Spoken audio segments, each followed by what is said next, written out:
Assalamualaikum warahmatullahi wabarakatuh. Alhamdulillah wassalatu wassalamu ala Rasulillah wa ba'du. Qala al-mu'allif rahimahullahu ta'ala wa ma khalaqtul jinna wal ins illa liya'budun ma uridu minhum min rizqin wa ma uridu an yut'imun Allahu huwa ar-razzaqu dzul quwwati innallaha huwa ar-razzaqu dzul quwwatil matin. Dan dalam ayat ni Allah sebut wa ma khalaqtul jinna wal ins, dan tidaklah aku ciptakan, aku jadikan jin dan manusia illa liya'budun, melainkan untuk beribadah kepadaku. Dalam tafsir disebut illa yuwahhidu fil ibadah, mengesakan Allah pada ibadah. Atas dasar itu ayat ini sebagai ayat muqaddimah yang disebut oleh tuan pengarang kita Syekh Muhammad bin Abdul Wahab. Dia kata illa liya'budun ay illa liya'budullah liwahhidullah fil ibadah, supaya dia mengesakan Allah dalam urusan ibadah. Dalam urusan ibadah. Ma uridu minhum min rizqin wa ma uridu an yut'imun, dan tidak aku tidak inginkan supaya mereka memberi makan, beri rezeki kepadaku. Wa ma uridu an yut'imun, dan tidak inginkan untuk dia beri makan kepadaku. Innallaha huwa ar-razzaqu dzul quwwatil matin, sesungguhnya Allah dialah ar-razzaq, salah satu nama serta sifat Allah, iaitu yang maha memberi rezeki. Huwa dzul quwwatil matin, dan dia juga yang memiliki segala kekuatan, al-matin, dengan maha kukuh. Dan ini salah satu nama serta sifat Allah Subhanahu wa taala. Ini sebagai ayat muqaddimah kepada ilmu tauhid, disebabkan matlamat penciptaan kita ini Allah sebut tidak aku jadikan jin dan manusia melainkan untuk beribadah kepadaku. Maknanya mesti mentauhidkan Allah dalam urusan ibadah. Tak. Dalam perkara ibadah kita tak boleh buat untuk orang lain. Satu. Kedua, dalam masalah ibadah juga tak boleh kita beribadah melainkan dengan petunjuk dia sahaja. Tak. Jadi dalam ibadah ni dua perkara. Pertama, tidak beribadah melainkan hanya kepada Allah. Kedua, tidak beribadah melainkan dengan ibadah yang ditunjukkan oleh wahyu dia sahaja, petunjuk dia. Kita salah satu daripada kedua ni, rosak ibadah kita. Sama ada rosak dari sudut akidah ataupun rosak dari sudut syariat. Atas dasar itulah syahadah yang kita ucap, asyhadu an la ilaha illallah, berkait dengan mentauhidkan Allah dalam ibadah. Wa asyhadu anna Muhammadar Rasulullah, berkait dengan tidak beribadah melainkan dengan petunjuk Muhammad sallallahu alaihi wasallam. Syahadah pertama iaitu tidak beribadah melainkan hanya kepada Allah. Syahadah kedua tidak beribadah melainkan dengan petunjuk Muhammad sahaja. Itu pengakuan ikrar kita bila kita ucap asyhadu anna Muhammadar Rasulullah. Sesungguhnya aku bersaksi bahawa Muhammad adalah utusan Allah. Apa tugas utusan? Tugas utusan mari mengajar kita bagaimana cara beribadah. Waalaikumsalam warahmatullahi. Jadi ini sebagai tajuk utama. Dan kita sebut tuan pengarang kita ni, dia guna kaedah yang cukup simple.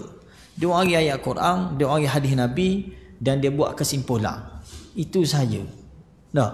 Kalau orang nak kata ajaran dia salah ke apa, boleh rujuk. Yang terbaru ada sahabat kita, dia terjemah semua tulisan-tulisan ataupun risalah-risalah yang ditulis oleh Syekh Muhammad bin Abdul Wahab ni. Nah, himpunan risalah akidah dia, berkaitan akidah dia, ada lebih kurang 6 ataupun 7 dihimpunkan sebutir buku ni. Tak? Jadi kalau orang kata ada benda-benda yang silap disebut, sila kemukakan lah. Setakat kita tengok, tak ada, masih berkait dengan pandangan-pandangan mazhab, pandangan-pandangan imam-imam kita. Tak? Orang ayat Quran, orang hadis Nabi, dan pandangan para ulama. Itu sahaja yang dikemukakan. Jadi ini asas pertama daripada ayat ni, wama khalaqtul jinna wal ins illa liya'budun. Jadi kita tahu matlamat kehidupan kita ni, matlamat kejadian kita ni untuk mentauhidkan Allah dalam urusan ibadah kita. Tak? Jadi itu benda yang paling utama dalam hidup kita. Mesti kita cakna sungguh. Pertama, bagaimana kaifiat ibadah. Kedua, qasak ibadah kita hanya kepada Allah. Kalau kita boleh clear bab ni, insya-Allah benda lain selamat dalam kehidupan kita. Tak? Sebab ini tujuan utama Allah cipta kita. Tujuan untuk mengabdikan diri kita hanya kepada Dia sahaja. Kaitan ayat kedua, kita tengok mula-mula Allah sebut beribadah kepadaku. Aku ciptamu untuk ibadah kepadaku. Lepas tu Allah menafikan dalam ayat kedua, ma uridu minhum min rizqin wa ma uridu an yut'imun. Benda kaitan. Allah kata aku tak nak rezeki darimu dan aku tak nak mu beri makan. Benda kaitan dengan ibadah. Cukup banyak, cukup besar kaitan dia tak? Sebab ramai manusia yang kerana cari makan, kerana cari rezeki, dia tinggal ibadah. Tak? Lalu Allah sebut gitu, aku tak nak mu beri rezeki ke aku. Bukan kata mu kena potong gaji tiap-tiap bulan, 100 riyal sebulan untuk beri makan, untuk tak beri rezeki lah. Aku hanya nak mu beribadah, abdikan diri kepada aku. Tak? Jadi kalau kita faham benda ni, kita tidak akan sampai tahap kita tinggalkan ibadah kerana semata-mata rezeki. Kita tinggalkan dalam mentauhidkan Allah kerana semata-mata nak cari makan. Mana ni ayat utama yang patut kita kena faham sungguh, kena jadikan sebagai satu panduan hidup kita. Aku ni matlamat hidup aku, ni matlamat hidup aku. Tak? Orang bila dia tahu matlamat hidup dia, maka dia akan jalan mengikut matlamat dia. Tapi kalau dia tak tahu, dia akan kona atas lain tak tahu benda tak. Dia pergi cari makan dia. Tak salah cari makan, Tuhan tak larang cari makan. Tapi jangan siapa kerana cari makan, kerana cari rezeki, tinggalkan beribadah kepadaku. Tak? Ini kesilapan.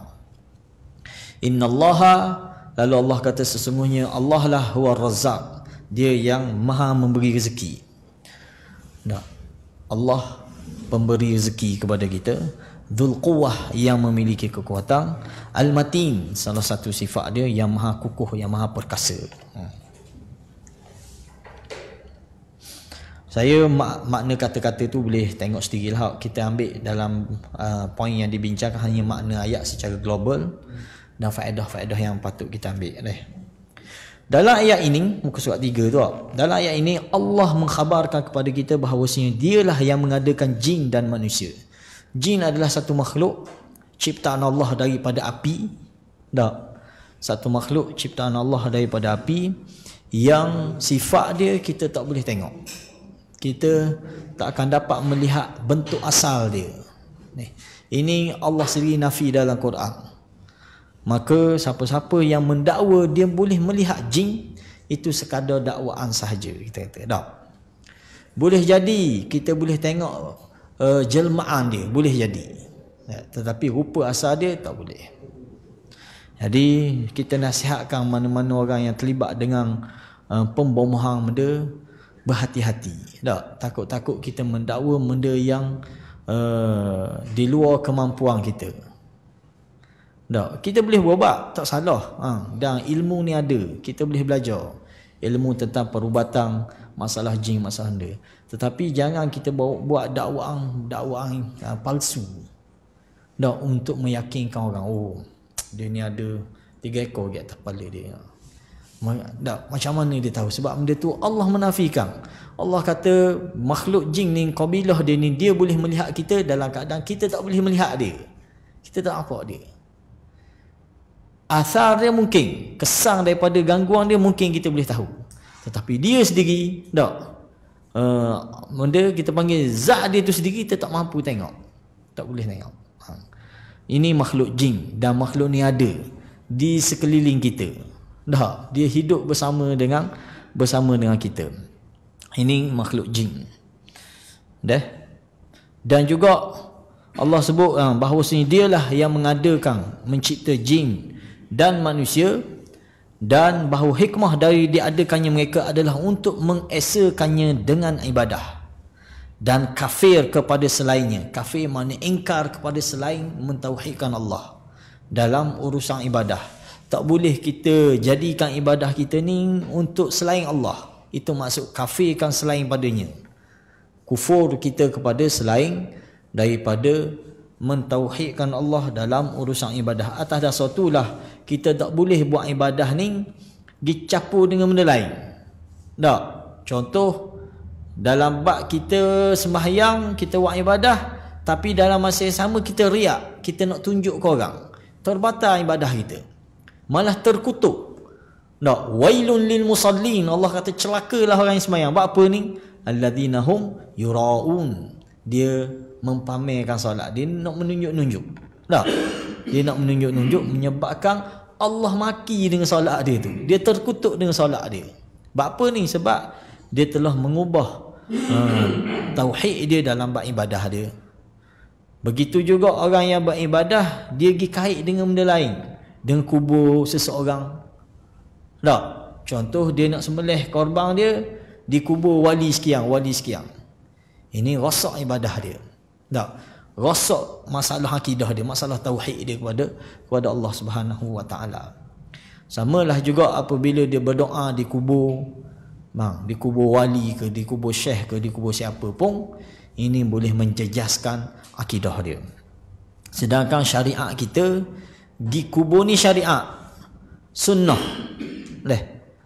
Ziarah kubur ni termasuk sunnah Nabi SAW. Tapi bagaimana sunnahnya? Sunnahnya kita pergi ziarah, kita mendoakan si mati, bukan meminta doa dengan si mati. Ni silap. Para ulama bahagikan ziarah kubur ni ada 3 kategori. Kita ingat kita tengok kita di kategori mana. Ada ziarah sunnah, ada ziarah bid'ah, dan ada ziarah syirik. Paling dahsyat ziarah syirik. Ziarah lagu mana? Ziarah meminta dengan ahli kubur. Ini boleh jadi syirik, gugur akidah dia disebabkan ziarah kubur dia. Ziarah kedua, ziarah bid'ah. Macam mana ziarah bid'ah? Ziarah yang tidak dibuat oleh Nabi SAW. Dia ada-adakan majlis dia qasidah di kubur dia. Ini Nabi tak buat lagu tu. Dan yang pertamalah yang patut kita buat, iaitu ziarah sunnah. Ziarah sunnah ni lagu mana? Kita pergi, ada adab-adab dia, ada syariat yang Nabi ajar. Bukan tak ada syariat yang Nabi ajar di ziarah kubur ni, tak.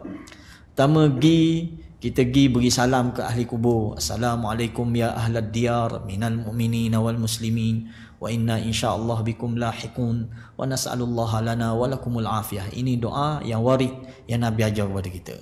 Kedua, masuk kubur dengan adab. Antara adabnya, Nabi suruh tanggalkan selipar. Tak pakai selipar. Itu sunnahnya ziarah kubur ni. Kecuali kalau kawasan kubur kita ni berduri lah apalah, lainlah. Tapi yang afdalnya ziarah kubur ni tanggalkan selipar. Tak, tanpa pakai selipar.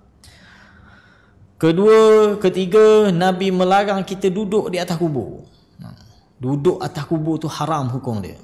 Tak. Begitu juga Nabi melarang kita solat di kubur, kecuali solat jenazah. Sekiranya kita tak sempat solat jenazah, sahabat kita ni, keluarga kita, siapa-siapa orang dah ke bumi, kita diizinkan untuk solat di kubur. Hanya solat jenazah sahaja. Tak ada istilah solat lain, solat hajat ke, solat fardu ke. Hatta solat yang dipanggil solat apa ni? Solat hadiah. Tak ada dengar solat hadiah tak? Tak ada dengar solat hadiah. Solat hadiah ni kita semayang 2 rakaat dengan niat hadiah kepada si mati. Itu dipanggil solat hadiah. Tu tak ada semua deh. Tak ada istilah lagu tu. Yang dia Nabi ajar kepada kita mendoakan si mati. Tak, Allahumma firlahu warhamhu. Ya Allah, ampunilah dia, rahmatilah dia. Tak, selamatkanlah dia daripada fitnah kubur. Itu doa-doa yang patut kita doakan kepada si mati. Dan inilah bentuk ziarah sunnah. Sudah ziarah, sudah kita mendoakan dan kita ingat ke mati, bismillah, balik. Sekadar tu sahaja. Rekah sangat. Gitu Nabi buat. Tak. Kita buat panjang. Hak kita ni, sebab tu hak kita ni, kaedah hak kita buat ni kena setahun sekali sebab panjang dia punya orang kata benda tentatif dia tu bang. Pergi kena bawa tika, bawa air, baca yasin, tak. Oleh kerana tu jadi kita tak boleh buat hari-hari. Sedangkan ziarah kubur sunnah yang Nabi ajar boleh buat hari-hari. Tiap-tiap malam Nabi ziarah kubur. Tak. Tiap-tiap malam roliknya Nabi akan ziarah kubur. Tidak syarat kubur mak ayah kita sahaja tak. Tidak syarat kubur mak ayah kita sahaja ziarahnya. Yang duduk kubur tu memang haram. Yang duduk kubur tu haram. Sebahagian ulama mengatakan haram sebab Nabi kata la tusallu ila al-qubur wa la tajlisu 'alaiha. Jangan kamu solat menghadap ke kubur dan jangan kamu duduk di atasnya. Sebahagian ulama tafsirkan larangan ni larangan tahrim. Ada yang mengatakan makruh, ada yang mengatakan makruh. Kita sendiri kita cenderung pada pandangan yang kata haram. Duduk atas kubur Kita mula-mula balik dulu kita mengajar. Orang salafah kata di kawasan kubur tak boleh duduk terus. Tak, bukan. Maksud kita atas kubur atas. Tak. Ni batu nesang dua tiap. Atas ni kita tak boleh duduk. Nabi larang duduk di atas kubur. Itu satu penghormatan lah. Dengan sepatu slipper. Ada pendapat mengatakan boleh pakai slipper.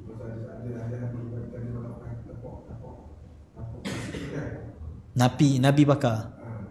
Wallahu alam, ana setakat ngajinya lagu itulah Nabi sendiri tak pakai selipar dan Nabi melarang sahabat pakai selipar. Ada satu hadis, ada sahabat masuk ke kubur dengan pakai selipar. Nabi pun pesan dia pecah selipar tu. Lalu dia pun pecah dan pegang tangan selipar dia. Itu ada hadis. Tapi larangan ni ulama kata larangan makruh. Larangan makruh. Tak, tapi yang terbaik kita pergi kubur tanpa pakai selipar lah. Cak siapa contoh kita pergi kubur mana, kubur Jabur ke tak? Siapa ke Bitu Bagar tu, siapa kat Wakah tu, cak situ kita pergi ziarah. Itu lebih baik lah, lebih menepati sunnah dalam bab ziarah kubur. Kecuali kita rasa ada duri ke benda ke tak, tu lain lah. Yang afdal ziarah kubur ni sunnahnya tanpa memakai selipar, tanpa memakai selipar. Ini ziarah sunnah tak? Adapun ada aksesori lain itu tambahan.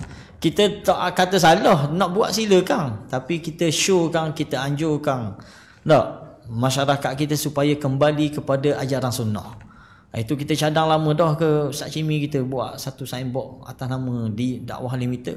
Kita agihkan ke kubur-kubur, buat senarai kata adab-adab dan sunnah ziarah kubur. Doanya, ini adab-adabnya, larangan-larangannya. Kalau kita boleh keluarkan benda ni terbaik. Tak? Cari jus sponsor. Kita ada berapa kubur di Kemamang ni. Setiap kubur kita tak pasang kita punya signboard kita tak. Daerah besar mana dalam berapa kaki saya. Tak. Sebab masyarakat kita kadang-kadang dia tak tahu, dia hanya ikut. Orang buat gitu dia buat gitu kan. Kita kena kita orang yang ada ilmu sedikit dalam bab ni, kita kena sebarkan maklumat supaya mereka boleh hidupkan sunnah dalam menziarahi kubur tak. Okey, jadi adalah untuk mengesakannya dalam ibadah dan kafir kepada selainnya, kufur kepada selain beribadah kepada Allah, tinggalkan apa-apa ibadah selain kepada Allah. Tak boleh kita buat selain kepada Allah dalam bab urusan ibadah. Tak boleh. Begitu juga tak boleh kita beribadah selain daripada tunjuk ajar Nabi kita sallallahu alaihi wasallam. Kita faham dua konsep ni selamat kita dalam beribadah. Apa tak? Masyarakat jahiliah dulu, kenapa Nabi ataupun Allah gelarkan mereka jahiliah? Apa kita rasa? Apa maksud jahiliah? Bodoh lah. Bodoh. Jahil. Benda jahil dari sudut mana dia orang ni? Mentaliti orang bila kita kata jahiliah, kita beranggapan jahiliah ni orang yang tak semayang bang, orang yang tidak beragama, betul tak? Tapi sebaliknya bila kita baca sejarah masyarakat jahiliah, tak gitu. Mereka adalah orang yang paling kuat agama di sekitar tanah Arak tu. Khususnya penduduk Mekah ni adalah orang induk kepada agama pada masa. Tapi di situlah Allah kata jahiliah. Pusat jahiliah duduk situ, di sekitar Kaabah tu. Kenapa? Sedangkan mereka orang beragama. Mereka buat haji, mereka tawaf Baitullah, mereka laksanakan korban. Amda lagi mereka buat. Hatta kalau baca lagi sejarah, mereka solat, ada solat, mereka ada sembahyang. Masyarakat jahiliah sebelum Nabi mari ni, kita nak cerita, bukan masa Nabi ajar dah. Sebelum Nabi dilantik jadi Nabi, zaman tu ada berlaku benda ni. Haji mereka buat. Tak, tawaf di Baitullah mereka buat. Mengimarahkan rumah Allah mereka buat. Sembahyang ada. Puasa ada. Sembahyang mengikut riwayat-riwayat kata mereka ni sembahyang duha. Mereka solat duha. Walaupun tak ramai, tapi ada yang solat. Begitu juga puasa. Mereka puasa Muharram. 10 Muharram tu mereka puasa. Mereka bersedekah. Kita tahu belaka kisah pembinaan Kaabah. Aja dengar kisah pembinaan Kaabah. Kaabah dibina oleh siapa awalnya? Oleh Nabi Adam AS. Tak. Diperbaharui oleh Nabi Ibrahim AS dalam bentuk rupa dia. Faham? Selepas pada pembinaan Nabi Ibrahim ni berlaku beberapa kali kemusnahan. Termasuk salah satu peristiwa besar, berlaku banjir besar di Mekah ni, menyebabkan runtuh binaan dia. Masa ni Nabi SAW tak jadi Nabi lagi. Dah ada tapi tak jadi Nabi lagi. Lalu pemimpin Mekah isytihar untuk bina balik Kaabah ni. Bila isytihar nak bina balik, nak projek binaan Kaabah ni perlu kepada dana yang besar. Lalu diisytihar derma. Kutip derma macam kita juga. Dia kutip derma. Ini sejarah ni dia ayat. Tapi dalam kutipan derma ni dia ada syarat dia. Pemimpin Kaabah masa tu, pemimpin Mekah masa tu dia kata, kita buka siapa-siapa untuk menderma untuk bina balik rumah Allah ni, Baitullah ni, Baitul Atiq dia panggil dah. Rumah Allah ni. Syarat derma ni tak boleh daripada sumber-sumber yang haram. Dia reti juga benda yang haram. Tak boleh daripada sumber pelacuran, daripada rampasan hak orang, daripada merampok dan sebagainya. Mesti duit yang bersih. Ada agama dah tu kita kira? Ada agama. Tetapi mereka digelar sebagai jahil. Mereka digelar juga sebagai jahil. Kenapa? Kita tengok. Lalu kutiklah derma. Kutik derma, buatlah projek ni. Buat projek tak cukup pitih. Pitih derma yang dikutik tu tak cukup untuk buat dalam bentuk asal. Maka binalah sekadar hak mampu dengan kutik dengan derma tu sebagaimana yang kita tengok hari ni. Itulah binaan dia. Binaan siapa ni? Binaan di zaman jahiliah. Dia bina balik. Dia bina hanya bentuk petak dan dia tinggal hak bentuk bulat depan tu. Kita panggil Hijri Ismail. Kang, sebenarnya Hijri Ismail tu masih binaan dia. Siapa kata? Besar gitu lah. Sepatutnya oleh kerana tu mutawih kita bila pergi buat tawaf, dia kata tak boleh tawaf kat dalam tu kan. Tak sah tawaf. Yalah, sebab itu masih binaan Kaabah. Lah ni mungkin orang tak boleh lah sebab dia tutup dah pintu kan. Jarang-jarang dia buka pintu Hijri Ismail. Nak rakyatnya siapa tahap tu. Tetapi dalam keadaan begitu pun mereka ni buat ibadah, mereka ni tawaf, mereka ni buat segala benda ni. Pun Allah panggil dia jahiliah. Kenapa jahiliah? Dari sudut mana dia jahiliah? Dari sudut mana? Banyak boleh katakan ibadah yang kita buat hari ni semua dah dilaksanakan oleh mereka. Mereka nazar. Umar bin Khattab pernah cerita kepada Nabi, aku zaman jahiliah lah aku pernah bernazar ya Rasulullah. Perlu tak aku laksanakan nazar aku ni? Nabi kata laksanakan. Menunjukkan perbuatan ibadah nazar yang dia buat zaman jahiliah dulu diakui oleh Islam selepas pada dia masuk Islam. Jadi persoalan yang ulama kata kenapa digelar dia jahiliah? Kerana mereka jahil dalam perkara ibadah. Mereka jahil beribadah sesuai dengan ajaran Rasul. Mereka jahil dalam beribadah sesuai dengan wahyu petunjuk. Itu disebabkan mereka jahil. Nampak tak? Kalau kita faham gini keadaan, takut-takut kena atas kepala kita juga. Bila kita baca kita tak? Maknanya beribadah tanpa panduan wahyu, ini dikenal sebagai jahil. Jahiliah dipanggil. Tak? Bukti masyarakat jahiliah tu begitu. Dia buat haji di Mekah. Nak tahu dia buat haji di Mekah. Tiap-tiap tahun dia buat haji. Tapi dia buat haji tidak berpandukan wahyu. Itu masalah. Buat, giang. Kita tak sampai tahap macam puak dia. Puak dia pergi buat haji ni sekali eret kambing dari kapung. Untuk hadi dia panggil tak? Untuk korban kan. Selepas tahlul apa kan. Eret dari kapung. Kita tak sampai tahap bawa khubal lembu kambing atas kepala. Bang abang nak pergi buat haji tak? Beli din. Kadang tak tengok pun orang sembelih tu. Hanya bayar je tu. Bayar berisik bagai. Tapi masyarakat jahiliah dulu masya-Allah dari Yaman dari mana dia akan heret kambing lembu dia dari kampung dia untuk buat kerja haji dia. Malah lembu kambing ni ada tanda khas. Sehingga kan kalau orang ropok pun orang tak akan ropok kambing lembu ni. Sebab tahu dah ni milik Allah. Belang-belang jahil dia pun tak nyetak ropok ni. Kita tabung masjid pun pecah orang. Dia dak ropok ni, hok tengah jalan ni. Benda lain yang ambil habis, selas pinggang hamba Allah tu. Tapi kambing lembu hak ada tanda khas untuk Allah ni, untuk korban, dia tak akan ganggu. Tapi jahil mereka kerana tidak mengikut wahyu. Tak. Hari ni kalau kita pun buat benda yang sama, kita buat ibadah, kita semayang, kita haji, kita zakat, kita apa, tapi tak berpandukan wahyu, agak-agak jahil tak agak-agak. Berat ni. Tengok Ustaz Khusyairi kita mai cerita bab faraid. Setara mana dalam kampung kita? Bab harta pusaka. Ikut wahyu tak? Jarang sangat ikut. Mari-mari mati saya kita bagi sama rata. Sedap.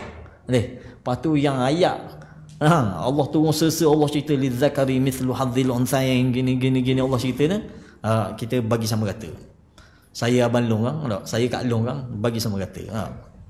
Ini benda berlaku deh. Dan bahawasanya Allah tidak menciptakan mereka untuk otoritas zatnya semata, akan tetapi mengadakan mereka untuk beribadah kepadanya dan menanggung rezeki mereka, dan dia maha benar dengan janjinya. Allah bila Allah cipta kita, dia sedia lalu bajet rezeki untuk kita. Tak? Allah sedia lalu bajet rezeki. Jangan rusing bab rezeki ni, cuma kena usaha. Tak? Cuma kena usaha. Tapi bajet rezeki kita Allah dah tetap sebelum kelahiran kita lagi. Di alam roh hari tu Allah dah tetap rezeki kita. Mula-mula ditiupkan roh dalam rahim ibu kita ni, Allah dah tetap rezeki dia. Allah perintahkan kepada malaikat suruh tulis 4 perkara, salah satunya rezeki. Rizkihi. Mana dah lahir lagi dah ada dah bajet rezeki. Jadi mu jangan rusing. Tugasmu adalah beribadah kepadaku. Tugasmu mentauhidkan aku dalam ibadah. Tak? Bab rezeki aku tanggung dah. Aku kira dah sedia dah kita bagi subsidi ke benda. Biasiswa ada dah. Cuma mu kena usahalah sikit. Tak? Kena usaha. Menanggung rezeki mereka, dan dia maha benar dengan janjinya. Dan ada hadis yang mengatakan bahawa kita tak akan mati selagi rezeki kita tak habis. Tak? Selagi rezeki kita ni tak habis, selagi itulah kita tak akan mati. Allah tak akan cabut nyawa kita tanpa selesai dulu bajet yang dah ditetapkan. Andai kata bajet kita 1 bilion sepanjang hidup kita ni, kena habiskan dulu 1 bilion ni, barulah habis ajal kita. Tak? Barulah habis ajal kita. Serta maha kuasa untuk merealisasikannya, kerana dia maha kuat lagi maha kukuh. Itu maksud secara global ayat. Kita ambil faedah-faedah daripada ayat ni. Kaedah tuang Jusyarah ni dia guna kaedah hasar oleh siapa ni? Syekh Muhammad kita ni tak. Yang pertama, faedah pertama kita boleh ambil daripada ayat ni, bahawasanya hikmah diciptakannya jin dan manusia adalah untuk mengesakan Allah dalam ibadah. Ini kita kena faham sama-sama, dan inilah matlamat hidup kita. Biar kita sepanjang hidup kita ni, kita kena cakna hak ni nombor 1 dalam kehidupan kita. Tak, tujuan utama aku, fokus utama aku adalah untuk beribadah kepada Allah. Dalam erti kata yang lain, tujuan utama aku untuk mentauhidkan Allah dalam ibadah. Itu lebih lengkap bila kita sebut gitu tak. Nak mentauhidkan Allah dalam urusan ibadah kita. Yang kedua, menetapkan adanya jin. Akidah kita beriman bahawa di sana adanya makhluk selain daripada kita, nama dia jin. Tak? Jin. Makhluk ni hanya ada 3 je deh. Ada malaikat, ada jin dan ada manusia. Tak ada hak lain. Deh. Malaikat satu makhluk yang mulia yang Allah cipta dengan cahaya, daripada cahaya. Tak? Satu makhluk yang tidak bermaksiat kepada Allah, tak pernah melakukan kesalahan kerana dia tidak mempunyai nafsu. Ini malaikat. Dia tak ada jantina. Tak boleh kita nak kata malaikat ni jatang ke tina, tak ada. Sebagaimana masyarakat jahiliah dulu menganggap malaikat adalah anak perempuan Allah. Hasya lillah. Ini ucapan jahiliah dulu. Dia menganggap malaikat-malaikat ni banatullah dia anggap. Itu dakwaan mereka. Sedangkan akidah kita percaya malaikat adalah satu makhluk yang mulia yang Allah cipta, tidak pernah melakukan maksiat kepada Allah, yang sangat patuh kepada segala arahan Allah. Ni malaikat dicipta daripada cahaya. Ada tugasan-tugasan dia, ada nama-nama dia yang Allah sebut. Kita hanya beriman dengan apa yang Allah sebut dalam Quran ataupun yang Nabi sebut dalam hadis. Ada nama-nama dia. Ada pun nama-nama yang tak ada dalam Quran, yang tak ada dalam hadis, tak menjadi tanggungjawab kita untuk beriman lah. Seperti nama benda Israel tak ada nama tu. Israel, apa lagi nama? Ada orang Melayu kita ni, hok ni tak ada, Arab pun tak ada nama ni. Malaikat 44 aja tengok. Aja tengok. Allah kan biasa kan kalau budak jatuh ke benda, ada musibah benda, Allah mujurlah. Selisih malaikat 44. Kita tak tahu mari mana nombor tu. Malaikat ni masuk Formula 1 ke benda lah, Allah. Tapi tu hanya ada di alam Melayu kita. Arab pun tak kenal malaikat 44 ni. Maka kita kata kita hanya beriman secara umum tentang malaikat ni, di sana adanya malaikat, dan kita beriman secara khusus malaikat-malaikat yang Allah sebut dalam Quran ataupun Nabi sebut dalam hadis, nama-nama dia ataupun jawatan-jawatan dia. Pada kita saja, setiap kita ni ada berapa malaikat duduk dengan kita saja? Ada berapa malaikat? Rakib Atik 2 orang. 2 ada 4 malaikat. 4 kali 4 jadi kali 4 kali 2 8 lah. Sebab 4 malaikat ni bertugas, satu di kanan, satu di kiri, satu di depan, satu di belakang. Ini disebut dalam hadis. Dan 4 ni pula dia bukan jaga 24 jam, dia ada shift dia. Shift siang, shift malam. Nak rakyat berapa? Maknanya setiap seorang Allah belanjakan berapa modal? 8 orang kena tu. Dah kena we allow ni. 8 orang. 8 malaikat yang pelihara kita 24 jam sehari semalam. Adanya malaikat shift malam, adanya malaikat shift siang. Ni kita kena beriman. Kalau beriman sungguh kita ni, yakin sungguh tak buat jahat dah kita ni tau. Main 8 malaikat untuk jaga siang dan malam. Dan dia bertukar shift sama. Dia bertukar di waktu sembahyang subuh sekali, bertukar di waktu sembahyang asar sekali. Tukar shift dia. Setiap kali bertukar shift, dia akan lapor benda kita buat, aktiviti kita seharian. Ada dalam hadis Nabi sebut apabila malaikat ni naik menghadap Allah, bawa segala amal kita ni, dilaporkan kepada Allah. Allah akan tanya, macam mana mu tinggal hamba aku tadi?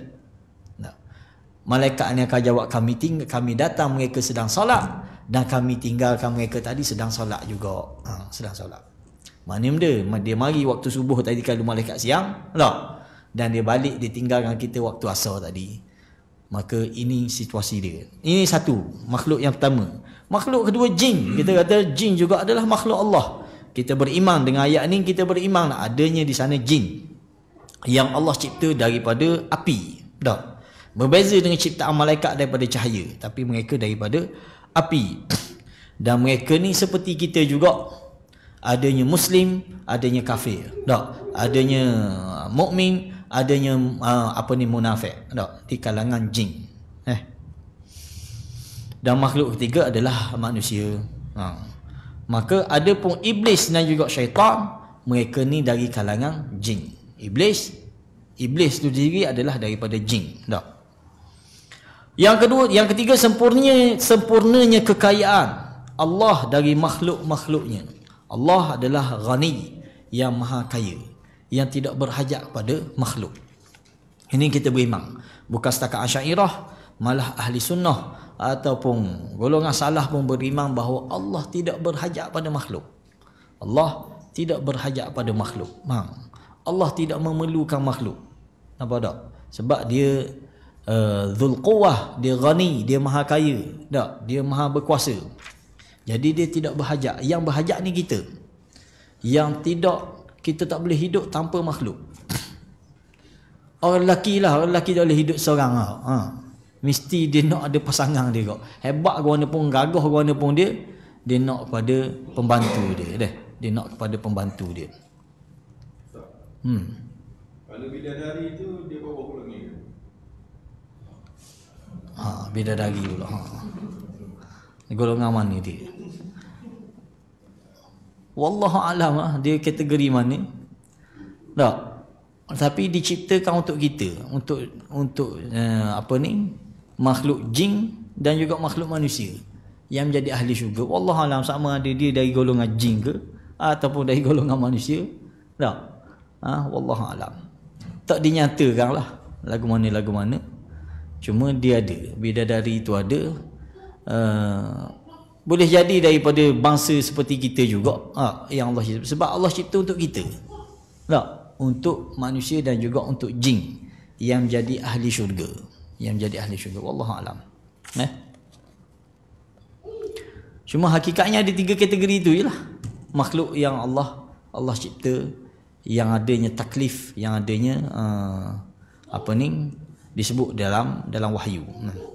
Bahawasanya sumber rezeki itu hanya Allah, akan tetapi hamba diperintahkan untuk melakukan sebab-sebab didatangkannya rezeki tersebut. Yakin sepenuh hati kita bahawa sumber rezeki itu datang daripada Allah Subhanahu wa taala. Yang kelima, menetapkan 2 nama di antara nama-nama Allah, iaitu Ar-Razzaq dan juga Al-Matin. Kita kalau kita ngaji, kita baca Quran, mesti kita akan temui sama nama-nama Allah serta sifat-sifat Allah ni. Tak? Boleh katakan setiap ayat ada akan disebut nama-nama serta sifat-sifat Allah. Tak? Jadi kita kena perhati bila baca ayat contoh berakhir dengan nama-nama Allah. Kita kena tengok, kena faham sungguh, kena ambil cakna dengan nama-nama Allah ni. Tak? Sebab itu adalah termasuk ibadah kita, dan itu juga termasuk akidah kita. Tak? Kita mesti mentauhidkan Allah dalam nama-nama serta sifat-sifat dia.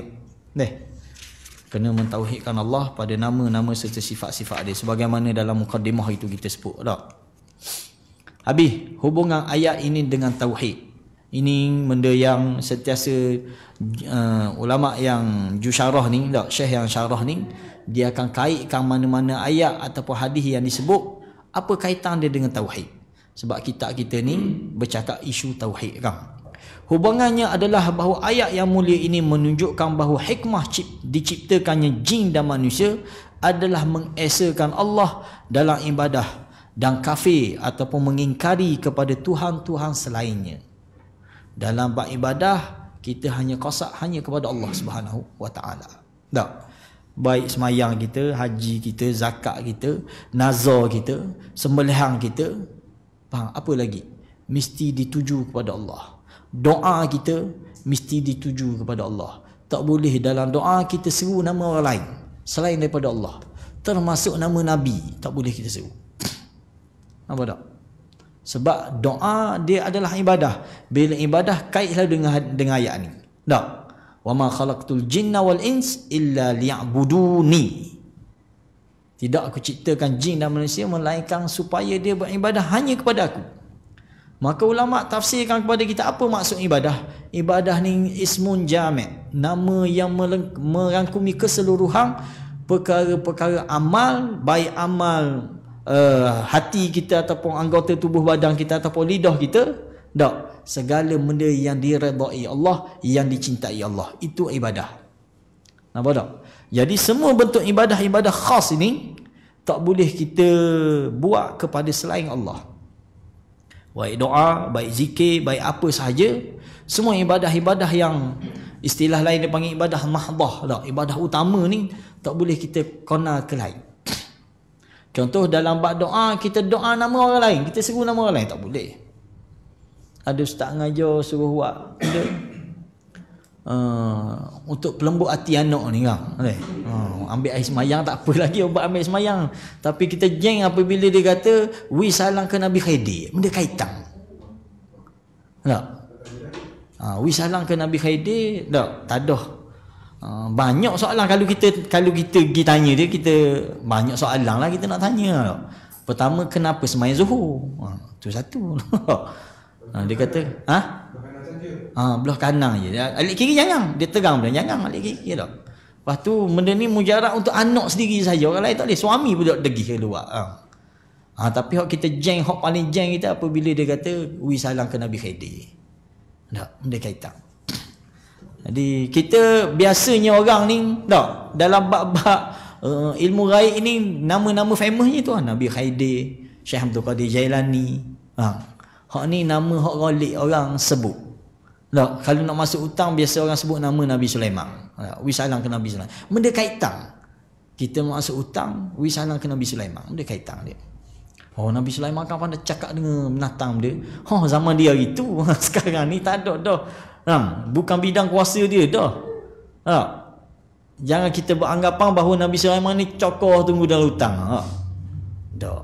Tak ada kaitan langsung. Dan tak ada pun ajaran Nabi tak. Pergi ke hutang sebut nama Nabi Sulaiman.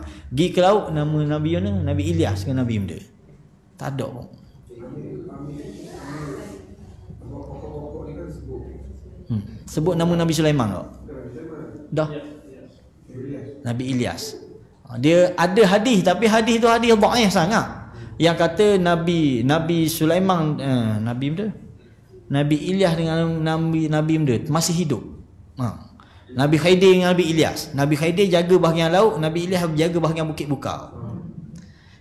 Allah salah satu sifat dia yang patut kita beriman, nama dia yang patut kita tauhid, Al-Hafiz. Dia yang memelihara. Dia tak berhajat pada makhluk unjuk pelera. Bila kita ada akidah bahawa Nabi Khidir jaga bahagian laut, maknanya ada orang lain juga jaga.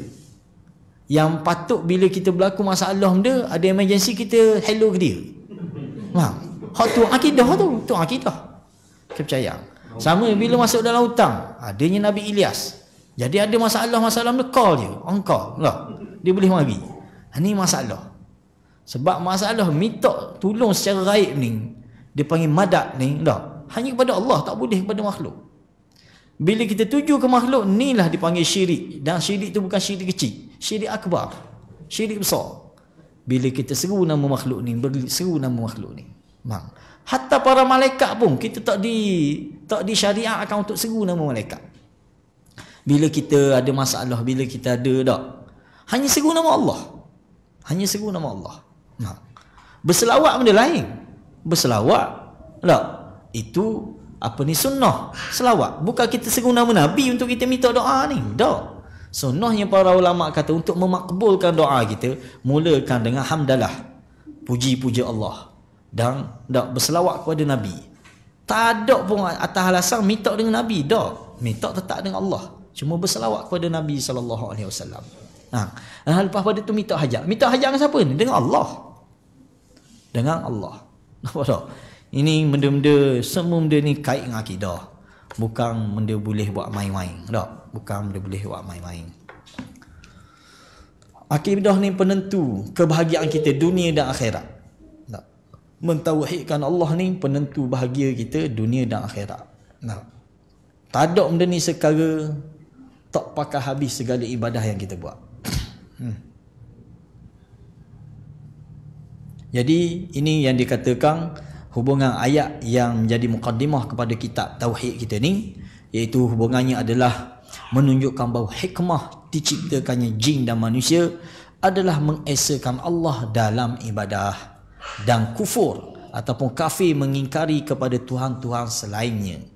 Tak, Tuhan-Tuhan selain Allah Subhanahu wa taala. Habis kita. Kau apa? Kita buka soalan lah kau. Target kita habis sebab ni panjang lagi. Buka soalan lah. Kalau ada soalan, sila.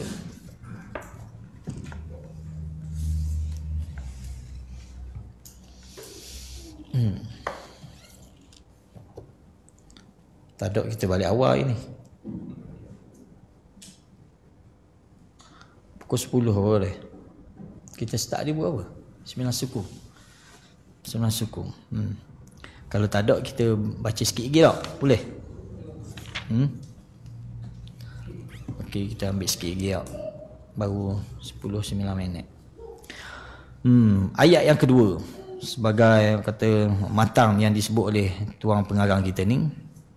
Dan Allah juga berfirman, walaqad ba'athna fi kulli ummatin rasulan an i'budullah wajtanibut taghut faminhum man hadallah wa minhum man haqqat alaihi dhalalah fasiru fil ard fanzuru kaifa kana akibatul mukadzibin.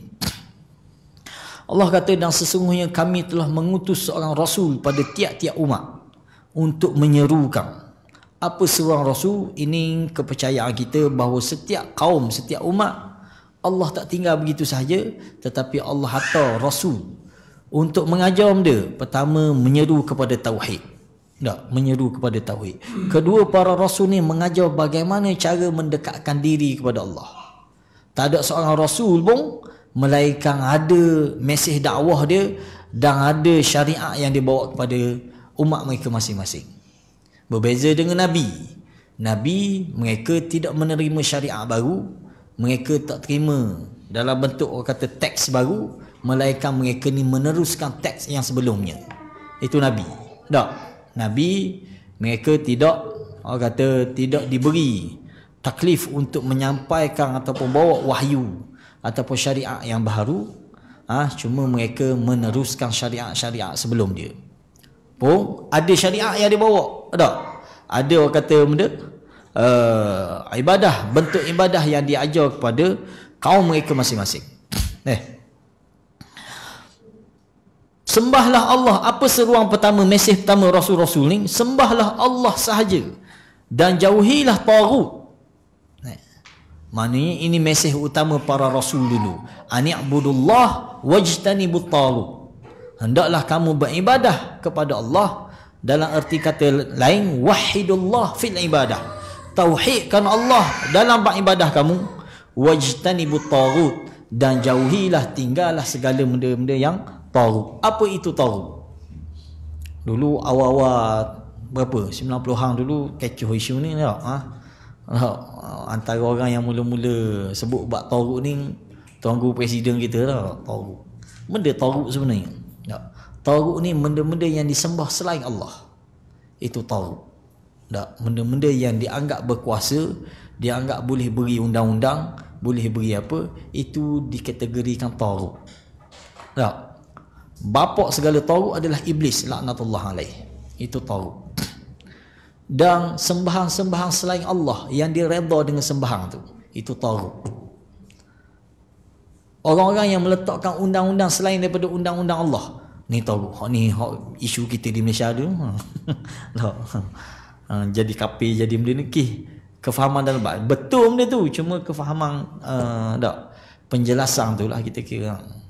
Memang bukan setakat bin Baz ataupun ulama-ulama Saudi cerita bab ni deh. Antaranya ulama-ulama Haraki pun, ulama-ulama Ikhwan pun cerita tentang bahayanya berhukum selain daripada hukum Allah, dan dikategorikan sebagai taghut, dikategorikan benda-benda yang menjatuhkan akidah seseorang. Syekh Sa'id Hawa dalam kitab dia Al-Islam disebut benda ni. Ada 10 perkara yang membatalkan Islam seseorang. Salah satunya mengangkat undang-undang selain daripada undang-undang Allah sebagai panduan hidup. Ini dikategorikan sebagai taghut. Itu. Termasuk taghut juga orang yang mendakwa kepada perkara ghaib. Dia tahu benda ghaib, juga dikategori taghut. Jadi kita beri peringatan lah kepada Tok Bomo, jangan pandai-pandai nak dakwa benda-benda pelik-pelik. Tak tahu kita sebut tak tahu, kita boleh berubat. Kita boleh jampi orang. Kita boleh ruqyah orang. Yang penting ruqyah tu dengan ruqyah yang syar'i. InsyaAllah tolong pakat doa. Kita dalam projek buat, kita nak terjemah satu kitab yang baik, iaitu Irqi Nafsak, ruqyahlah dirimu sendiri. Tajuk kitab tu bagus. Dihimpunkan semua ayat-ayat yang patut kita baca bila kita nak japi seseorang, dan juga zikir-zikir yang Nabi ajar, doa-doa yang Nabi ajar apabila nak japi orang kena gangguan jin, orang kena ain, orang kena benda. Nampak tak? Jadi lepas keluar kitab ni, maknanya semua kita boleh jadi Tok Bomo dah, insya-Allah. Tutup kedai lah lepas ni. Kita Tok Bomo ikutlah, nak Tok Bomo ke Tok Gomo ke tak. Kita siapa ni ajar lagi sebagai mudi dia tak, mudi Tok Bomo. Tak sungguh kita nak supaya orang boleh berubat sendiri. Lebih baik. Oh, baru nak start. Oh, kita target insya-Allah lah, doa-doa lah supaya Syawal kita habis. Syawal pula. Ramadan. Kita target Ramadan tahun. Jumpa dah nak start. Gapo? Apa ni buku? Buku tak ada. Buku tu dalam bahasa Arab lah. Ada seorang syekh yang dia buat buku dia Irqi Nafsak. Memang bagus buku tu. Kita ada PDF je lah. Kalau ada orang pergi Mekah tu boleh kirim. Bagus buku. Jumpa dah, baru jumpa buku. Bagus buku, panjang. Dia ada 3 kategori ruqyah dia ni. Ada kategori ringkas. Ni bagi kita lah awam ni, kita ambil belajar ataupun hafal hak ringkas ni. Hak ringkas ni pun dalam 2-3 muka surat juga. Lepas tu ada hak pertengahan, lepas tu hak panjang sekali. Hak panjang ni Raja Bomo kita beri. Tak, Raja Bomo dia kena ngapa hak ni, hak panjang ni. Banyaklah, paroklah sikit tak. Kalaulah kita berzikir Bomo dengan zikir-zikir ni, hak ni lebih syar'i. Tak, lebih menepati ajaran Rasul kita. Paling ringkas sekali Fatihah ya sebenarnya. Fatihah je, sahabat dia ada Bomo orang dengan Fatihah saja. Tak. Tak perlulah wisalang Nabi Khaidir ke apa, tak perlu. Cukup ayat Quran, zikir Nabi sahaja. Okey dah. Itu taghut maksud dia. Jadi para anbiya, para rasul dulu seru umat masing-masing supaya kembali mentauhidkan Allah dan meninggalkan segala ajaran-ajaran taghut. Orang pertama yang buat seruang ni adalah Nabi Nuh AS. Bukan Nabi Adam. Sebab apa bukan Nabi Adam? Sebab tu para ulama ada khilaf kata siapa rasul pertama yang diutus. Sebahagian yang menganggap Nabi Nuh adalah rasul pertama diutus. Sebab Nabi Adam dia diutus dalam keadaan anak-anak dia Islam dah. Tak, mak ni lahir dalam keadaan Islam dah, kita kira. Adapun Nabi Nuh diutus dalam keadaan umat dia telah syirik kepada Allah. Umat dia dah tinggal dah tauhid.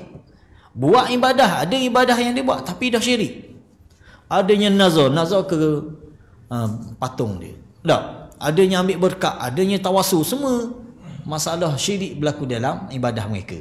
Lalu mari rasul pertama ini Nuh AS dakwah seruang dia ani'budullah wajtanibut taghut.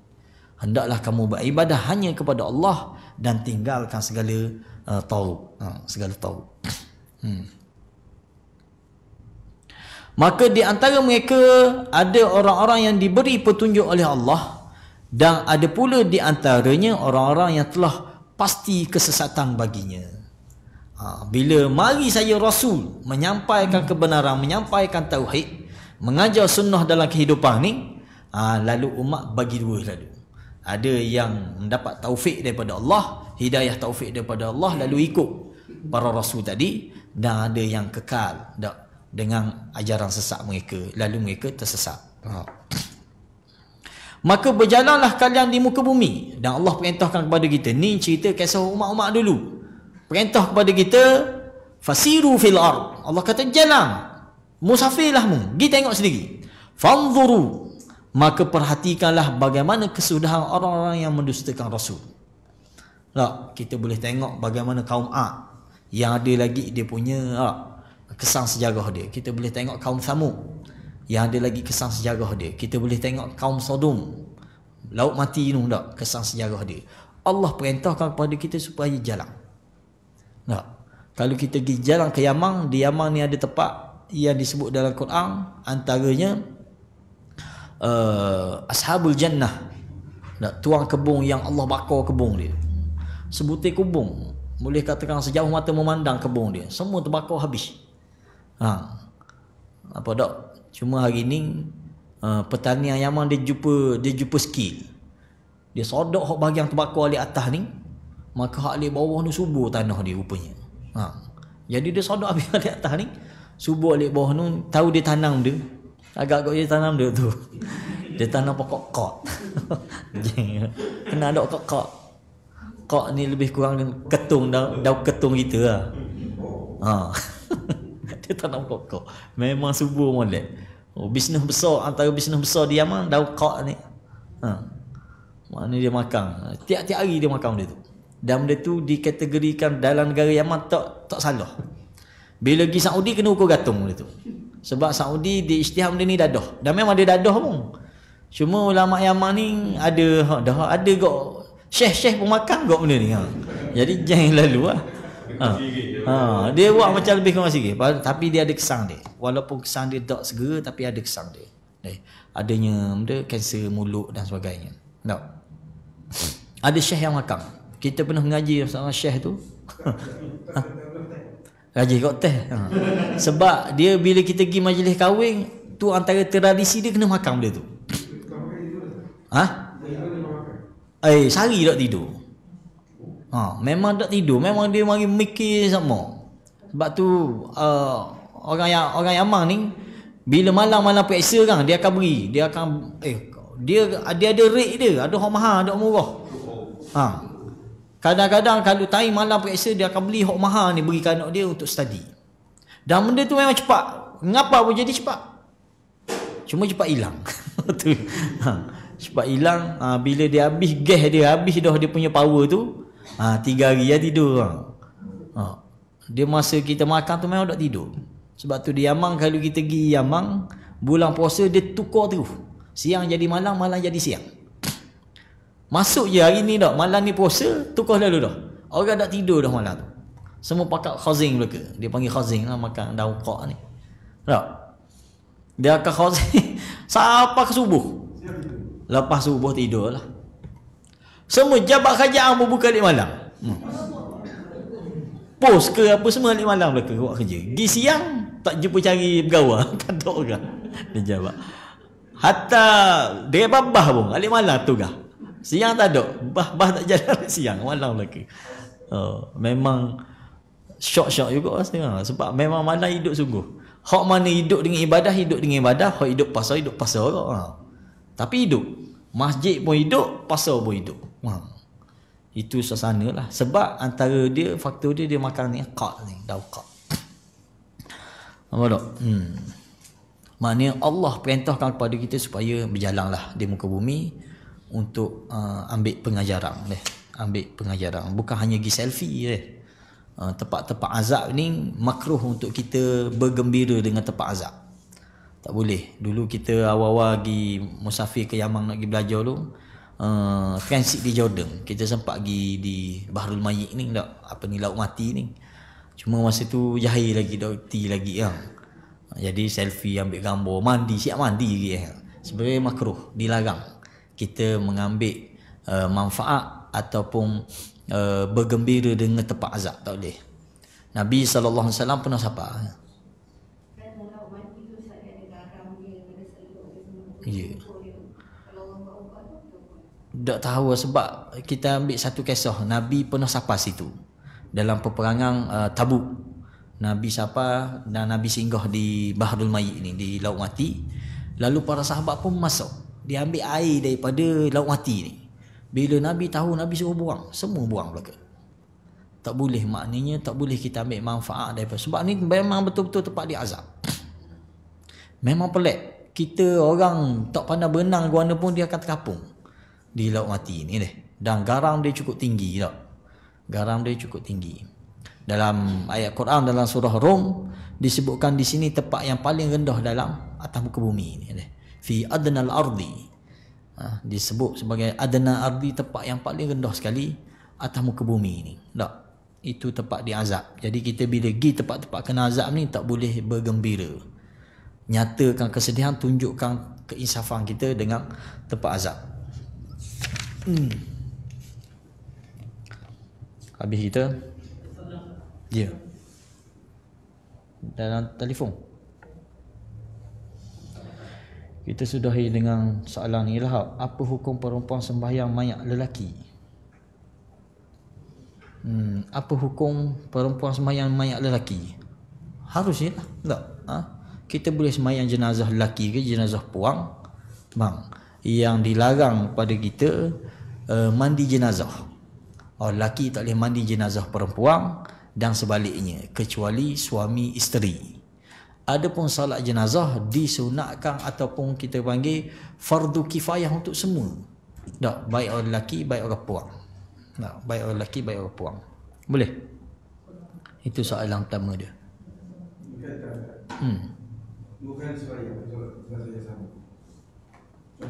Contoh ketika dia berpikir, apa dia siap, apa nanti dia sudah solat dalam dia. Bahwa di masjid, yang satu solat saja. Tak perlu dah, tak perlu. Bagi orang lain lah. Tak, sekali saja solat jenazah ni, sekali saja. Tak ada istilah ulangan lah. Tak ada istilah ulangan. Para sahabat semayang jenazah Nabi sekali seorang. Jenazah Nabi ni dia tak semayang secara berjemaah. Jenazah Nabi, para sahabat dia semayang seorang-seorang. Seorang-seorang semayang. Pergi seorang, semayang sudah seorang, masuk seorang lagi.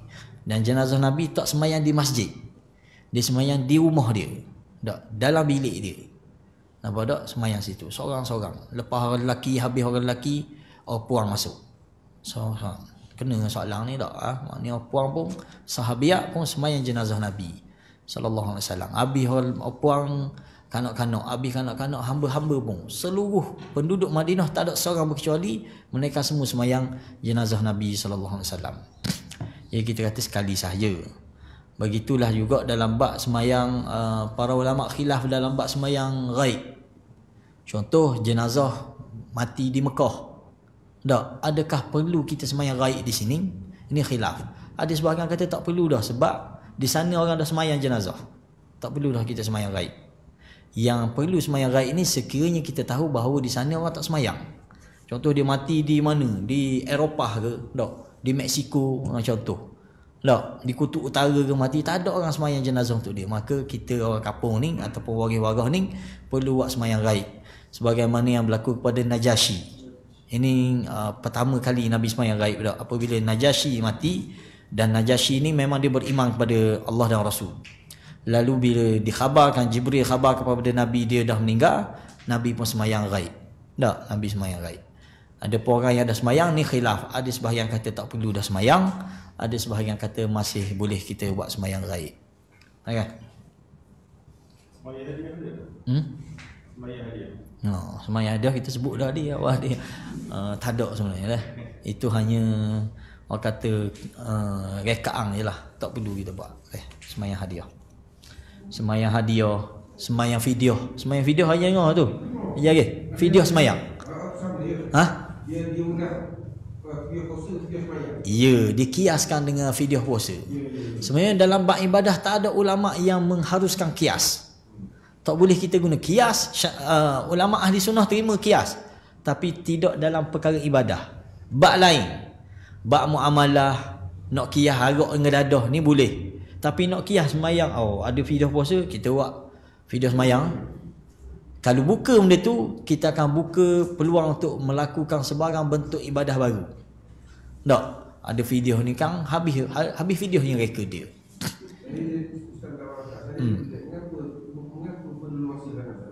Ha?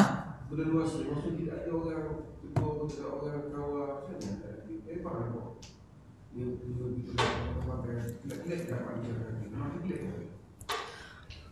kita jawabnya, kita sebut ginilah. Apabila kita tinggal wahyu, dia akan mari benda lain. Manusia ni, kita ni ibarat bekah, ibarat gelas. Kalau kita tak isi dengan wahyu, dia isi benda lain. Benda lain yang berleluasa ni. Sebab tak berleluasa orang ngaji wahyu. Quran sunnah ni orang tak ngaji. Dalam bab beramal ke dalam bab dia lebih suka dengar buah orang, dengar pandangan orang. Bukan kita tolak ulama'. Tak, para ulama' dia berpandu wahyu. Para ulama' yang sapa kita ni, baik imam-imam mazhab, semuanya bertukuh lumuh untuk menjelaskan wahyu pada orang. Guna kefahaman hadis ni, guna kefahaman ayat ni. Tetapi yang berlaku dalam masyarakat, mereka tak ikut hak ni. Cuma dakwaan sahaja. Dakwah dia ni mazhab Syafi'i. Ni tak. Padahal Imam Syafi'i tak ada kena-mengena dengan amalan yang dia buat. Dalam surah benda, Allah sebut tentang Yahudi deh. Kita ambil pengajaran daripada ayat ni. Ayat benda tentang watlu ya. Kita dok ngapa Quran ni. Kita cari je. Wattaba'u ma tatlu syayatin. ayat tu Ha? Juzuk 2 orang. Wattaba'u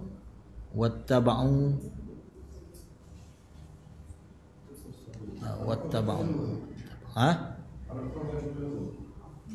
Berapa ayat?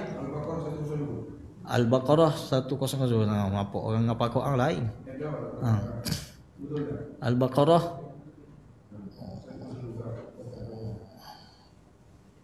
102. Okey, kita tengok dia Ini ayat ni berkenaan dengan soalan siapa ni ajar dia tadi tak? Okey. Kita ambil ayat sebelum dia, ayat 101. Walamma ja'ahum rasulun min indillah musaddiqun lima ma'ahum nabadha fariqum minal ladina utul kitab kitaballahi wara'a dhuhurihim ka'annahum la ya'lamun. Ni Allah tuju kepada siapa? Kepada Bani Israel, Yahudi. Apabila datang rasul dari sisi Allah, musaddiqun lima ma'hum, yang telah membenarkan kitab yang ada di tangan mereka, iaitu kitab Taurah. Siapa Nabi mana? Nabi Isa alaihissalam. Nabi Isa Allah utuh kepada Bani Israel, dia tolak. Sedangkan Nabi Isa ni membenarkan kitab wahyu yang ada di tangan mereka, di tangan ulama-ulama mereka. Taurah. Musaddiqun lima ma'hum nabadha fariqum minal ladina utul kitab. Sebahagian dari golongan Yahudi ni yang diberi kitab Allahi wara'ahum, dicampakkan kitab Allah ini di belakang mereka. Wara'a dhuhurihim ka'annahum la ya'lamu, seolah-olah mereka tidak tahu pun. Padahal ada kitab Taurah tangan mereka sebagai panduan wahyu. Lepas dia tinggalkan kitab wahyu, benda natijah dia ayat yang 102 ni. Wattaba'u ma tatlu syayatinu ala mulki Sulaiman. Mereka pun ikut mentera-mentera yang dibacakan oleh syaitan kepada mereka. Jadi kita ni konsep dia mudah je. Kalau kita dak beribadah mengikut panduan wahyu, sunnah yang diajar oleh Nabi, kita akan ikut benda lain. Bisikan. Kita aja dengar kalau Tok Bomo tak ada benda lain. Ghaliknya Tok Bomo ni, mari mana ilmu dia? Dia kata boleh dalam mimpi. Siapa ajar dia? Sedangkan sumber ilmu kita hanya Quran dan sunnah. Dalam bab bomo ke dalam bab ibadah terutamanya lah, tak ada panduan lain, tak ada sumber ketiga. Dia hanya ada dua sumber ni saja dalam bab ibadah kita. Jadi atas dasar itulah, oleh kerana umat Islam tinggalkan wahyu ni, dia tak ngaji, maka dia ambil benda lain. Kita ambil panduan masa mati. Dari start urusan jenazah sampai ke kubur. Tu ajari cek dalam kitab benda yang dia buat sama dah ada dalam kitab. Tak payah cari kitab lain. Kitab dalam mazhab Syafi'i sendiri, benda-benda yang buat aksesori dia buat ada dalam kitab, tak ada. Tapi berapa buat? Dia kata orang buat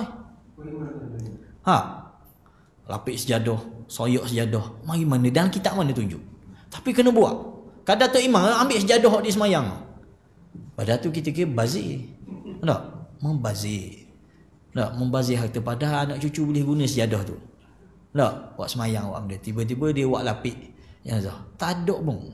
Arahan Nabi suruh guna kain kapan yang paling low class sekali guna. Sebagai tanda mana dia ni tak bawa dunia dah. Tiba-tiba kita lapik sejadah. Sejadah tu apa Raudhah tu. Oh, kita kenal lama dah sejadah tu. Buat lapik mayat lah. Mari mana? Tak ada, bukan ajaran wahyu pun, bukan ajaran kitab pun, hatta dalam mazhab pun tak diajar, tapi dia pakai ikut-ikut je. Siapa kubur siapa mana pun. Wallahualam, tu soalan kedua kita. Kita tutup dengan soalan ni dah. Soalan kedua, untuk elakkan dari fitnah perempuan itu sembahyang mayat ghaib. Mari mana pula? Sebab apa fitnah? Kita dah faham. Ya. Mana bapa perempuan tak boleh ke semayang jenazah? Soalan kita. Kat mana? Di Mekah apa kita semayang? Dah, sebab dah tradisi gitu. Orang puan hanya mari duduk baca Yasin lepas tu balik. Dah kan syariatnya suruh mari semayang jenazah. Dapat satu kirak. Kalau ikut pergi kubur dapat 2 kirak. Tu jadi cuma pergi kubur ni tengok keadaan lah. Jangan kita bergelewak dengan orang. Duduk sibuk nak kita tengok lubang kubur kan. Jatuh lubang tu baru tahu penyakit. Tak, hak suruh buat kita dah buat. Tak ada istilah siapa. Tak ada timbul fitnah apa. Kita sembahyang jenazah. Dan tak syarat sembahyang berjemaah jenazah ni. Tak. Contoh kita mari melawat orang mati, dah tok imam tak sapa lagi. Budak pondok tak sapa lagi. Jenazah siap dah. Siap dimandi, siap kapang. Boleh kita nak sembahyang? Boleh. Tak ada Islam ni lawan tok imam ni. Dah, okey sembahyang. Jangan sampai kita pergi melawat orang mati, bui 10 ya betul balik. Tak sembahyang jenazah. Rugi. Okey, saya ada kerja sikit rehat sekejap je. Okey, bismillah Allah. Tak sampai 5 minit pun kita sembahyang jenazah. Sesat lagi ya. Tak? Begitu ya orang puang. Kang rolik kita pak kita learning sembahyang jenazah ni biasanya di masjid. Tak salah kita buatlah di masjid orang. Cuma kita sebut Nabi sendiri tak sembahyang di masjid. Jenazah Nabi sembahyang di rumah dia. Mungkin atas alasan kita kata nak tempat yang luas. Sila, tak ada masalah. Mazhab kita membenarkan. Kalau Hanafi tak boleh. Hanafi tak boleh buat masuk mayat dalam masjid. Dia kira bangkai, dia kira najis. Tak boleh masuk. Kita ni alhamdulillah tak apa. Okey, bila masuk masjid, orang puang menjadi keluasan untuk disemayang. Mari ambil semayang, dia duduk kawasan puang semayang. Tak? Itu kaedah dia. Jadi lepas ni harap kita jangan tinggalkan. Gi mana-mana urusan jenazah, bismillah kita gi dalam kadang dah. Mungkin kalau buat di rumah dia, mungkin payah kita nak ambil semayang, gi tu siap ambil semayang dah. Tak? Orang tok imam kat takbir, bismillah kita akad. Tak? Wallahualam. Tak ada istilah kerana nak mengelak fitnah semayang raib. Tak ada. Semayang raib ni ada kaedah dia. Kita sebut dah tadi yang sekiranya jenazah itu tidak disolatkan, maka baru kita semayang jenazah. Raib. Semayang Jumaat lah lebih afdal. Sebab Nabi sebut dalam hadis kan, mana-mana jenazah yang disolatkan oleh 40 orang. Ada satu riwayat mana-mana jenazah yang disolatkan 100 orang, maka Allah akan syafaatkan jenazah tu. Jadi yang lebih baik gitu. Cuma hak Nabi tu kita tak tahu. Itu ijtihad para sahabat. Dia tak semayang secara berjemaah. Dia semayang seorang-seorang. Atas dasar mungkin untuk wida ataupun ucapan perpisahan dengan Nabi. Dan memang gitu cara dia semayang. Tak. Wallahualam. Okey. Sekadar tu yang kita bincang malam ni. Kita tutup dengan tasbih kafarah. Subhanakallahumma wa bihamdika asyhadu an la ilaha illa anta astaghfiruka wa atubu ilaik. Wassalamualaikum warahmatullahi wabarakatuh.